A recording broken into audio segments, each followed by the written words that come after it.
take a second to talk about the home selling process for sellers here on Staten Island, as we are a little bit different than a lot of other markets across the United States.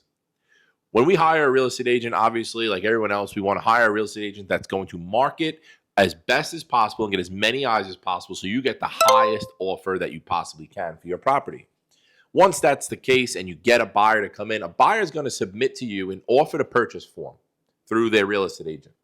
That is not a binding contract, and it's important for you as a seller to know that that paperwork is not binding in any way for you or for the buyer.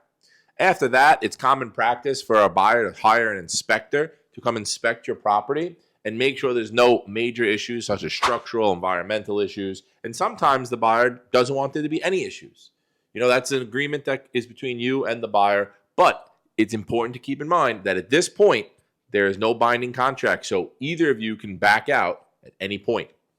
Once you come to an agreement after inspection, that paperwork gets sent over to the attorneys. They draft a contract, and once it's all agreed upon, all terms are agreed upon, both parties sign, you are now in contract. One might think you are smooth sailing, but that is not the case. There are plenty of issues that can come about, such as title issues, survey issues, plenty of different things that happen throughout a real estate transaction. So it's important you hire a real estate agent that communicates properly, an attorney that communicates really well, keeping everybody on the same page so we all work together to get to the same common goal of getting you to the closing table. If you have any questions about the home selling process on Staten Island, reach out to me. It is a little bit different than other places, so it's important you have a strong understanding.